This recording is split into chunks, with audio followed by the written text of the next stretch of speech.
In today's video, we're going to dive into 3D Code a little bit more, and I'm going to show you guys how I made this inside of 3D Code. And it's very similar to the other two videos that I've posted. It's just going to be more like a workflow kind of thing. I kind of want to show you guys how I go from point A to point B and, showing you the whole process. So let's just get started. Now, usually when I start working on a complex prop like that, I always like to start off with basic shapes, basic primitive forms. It's because when you start thinking about detailing from the very beginning, it gets really hard to get a good graphic read. So in this case, what I did, since I wanted to do like some sort of tree root slash trunk kind of thingy, I took some cylinders and I stacked them on top of each other, scaled them up and down. And then once I had some sort of hierarchy going on, I used the move tool to kind of see what it looks like, and it worked amazing. It worked exactly like I wanted it to work. And so right now you can just see it's more like it looks like some sort of like weird vine kind of structure or roots. And so it was just a matter of me figuring out the right tools that I wanted to use, and then from there it's just rinse and repeat. I was literally just copy pasting everything and then scaling it up or down, resizing it, constantly going back and forth with the move tool, seeing whatever I can do to make it look as unique as possible. I was also heavily referencing, different bonsai trees, because they have like really nice looking curved tree trunks and different structures as well, which was a really good source of inspiration for this. And if you guys remember in the last video, I kind of worked on some thumbnails which are right up here, and so I decided to go with the one on the very bottom right. And I don't know, I just felt like it seemed a little bit more unique compared to the rest of the ones that I had up there. I'm just gonna start copy pasting it all over the place. And then what I did next is that I made a duplicate of the whole thing, and I'm just like scaling it up, rotating it, cutting it up, seeing what kind of forms I can get. And that's the thing, right? Whenever you are dealing with 3D sculpting, you have to keep a very open mind about it. Be okay with failing, be okay with trying different things, even if they don't work out, it's okay, just try it. And that's like what I exactly did in this video. I was literally just having happy accidents, and that's just the part of the workflow. That's just the journey from going from a blank canvas to a canvas that has like something cool on top of it. So I highly encourage you guys, getting out of your comfort zone and just trying things for the sake of trying, honestly, because that's where I saw, personally, for me, the most growth I've seen in my art was in pieces where I just experimented quite a bit. And before experimentation, it's always like, you're scared. You're like, should I do this? Should I press this one button? Should I get this one add-on that'll like, solve all my problems? Sometimes, it works, sometimes it doesn't. But hey, if it does work, it's like the best feeling ever. If it doesn't work, you don't have to ever use that technique ever in your life, because it doesn't work. It don't work, right? It don't work. The other cool tool that I really like using is the snake tool. And with the snake tool, I can literally just paint some sort of, cylindrical looking roots of some sort. So there are different things you can do. 3D Code comes with like a whole bundle of Tinker splines. That's at the very bottom right here. So there are wires and there are tree roots and there's all kinds of weird shit up there. So I think I used some sort of like tentacle looking thing, which I thought would be really cool for this design. And so I also created a plane horizontally and vertically, mainly because the way that I want to use this prop in my final scene is because I want a wall to be behind it. So I kind of wanted to see what it roughly looked like with the wall behind it, and I did end up deleting it for the meantime because it was way too distracting. But it's also helpful to have it, well, actually I did not delete it, I just hid it. My bad. And it's also helpful to have it on the back sometimes, because then when I'm drawing out these vines, they have to snap to a specific plane, so it's a lot easier to do it when you have a plane at the bottom and the top. And once again, I'm still working on this, and I feel like at this point I'm kind of focusing a little bit more on the smaller shapes. So I'm just constantly thinking about the big, medium, and small shapes. So we started off really big with those cylinders and whatnot, and then I slowly and gradually started working towards like a more smaller type vine. It sounded so weird. And then from there, I'll also end up using a little bit of the stencils tool using build, just to add that little bit of extra detail. I did end up losing a lot of that detail when I decimated my model, so this was kind of like a waste of time when I think about it.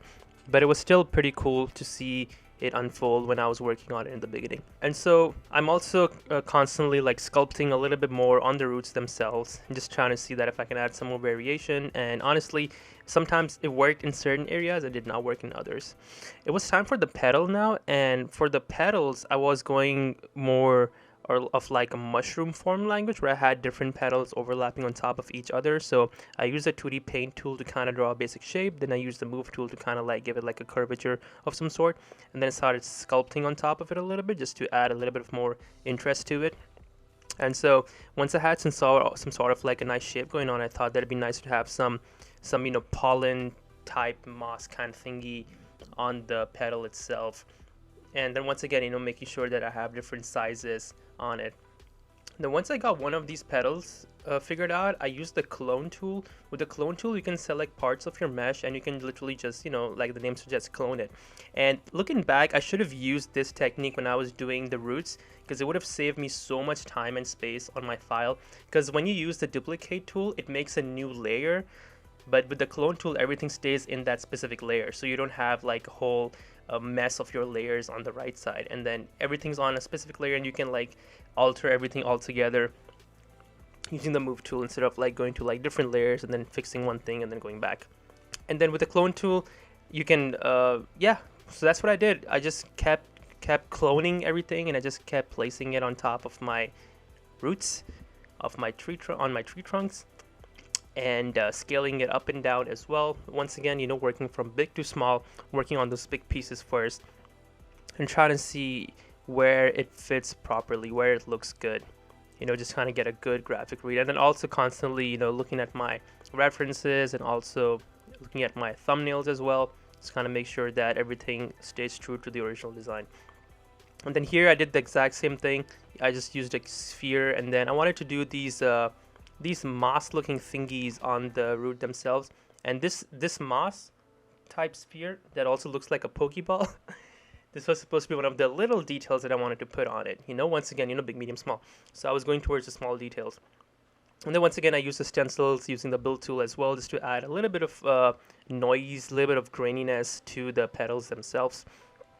And once again, what's funny though, when I was working on this, at first I was like, yeah, this is so original, this is amazing, but then I'm like, oh shit, this looks like a ripoff of Last of Us. I feel like anything fungi related is gonna be Last of Us now. So, but I'm glad it kind of looked that way, because for the longest time I wasn't able to make things like these. I couldn't even imagine doing stuff like this. So I'm so glad I learned 3D code, and I'm able to make stuff that looks super complicated. If I were to make this in Blender, it'll take me like 1.5 years or some shit, because this is very complex modeling. Especially doing that using poly modeling would take me forever. Now I do know Blender has really good sculpting tools as well. I have not explored them, but if one of y'all has explored it, definitely leave a comment at the bottom, and if you can recommend me some tutorials, that'd be awesome. But for now, I feel like I have a good workflow where I just sculpt everything out in 3D code and then export it in Blender when I'm making a scene.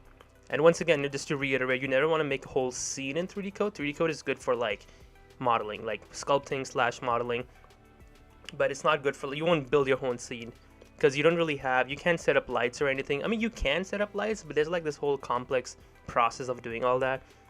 Okay, so now I'm at that point when I'm just adding finishing touches to this scene, to this model. Actually, it's not a scene. I don't know why I keep making that mistake. And so the little moss thingies that I made, I'm just copy pasting it and just placing it wherever I feel like it'll lead your eye to the main focal point. So once we're done with the whole sculpting process, we're gonna get into texturing. Now for texturing, there's certain steps you have to follow before you start painting on top of your models, and I did not cover those steps in this video. I have another video for that. Click up here and definitely check it out. It'll take you step by step on how you can go from a finished model to the texturing process. Now in this case, what I usually like to do is that whenever I have a hard surface thing, I'll use like a base material, but in this case I wasn't exactly sure what material I should use, so I just straight up went in ahead and just started painting on my models. I knew the kind of colors I wanted, and so I just started painting, and I usually started off with like a darker red color, and then I started adding some gradients to it, some different shades of orange / red. and it was really good. I was really liking the way it was turning out. You can get lucky with some blend modes, just like Photoshop. If you put like a color dodge where on top of your layers, you know, you'll give you like a brighter area or a brighter color, which is pretty cool. And so I kind of wanted the moss to be roughly the same color as well. It just adds a lot more interest and detail to the whole piece as well. It was really nice. I was really liking the way it was coming out, and it was literally, this is exactly what I envisioned, and that's how it was coming out, which made me really happy. And for the tree roots as well, I wish I could have used like a tree texture for this, but then I couldn't find it in the preloaded library with 3D Code. I was able to download them, but then it's a hassle downloading them and exporting them in. So I thought that maybe I'll just put a base texture in this for now, and then when I actually start building my scene in Blender, I can always replace those textures. But the main thing for me right now was just the colors and getting like a base color of some sort on the petals, because texturing that in Blender, I have no idea how to do it. I know there's a texture paint option. I'm not sure if I could have used that. I've never really explored that. So, but yeah, that's what we did here. And so yeah, so this is the part where I was talking about, you know, if you use color dodge, it'll like brighten up parts of your image.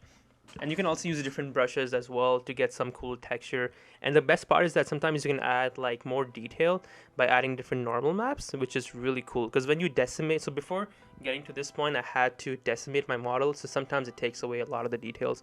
So I was able to bring back some of those details with different normal maps. But yeah, but that's about it, honestly, for the most part.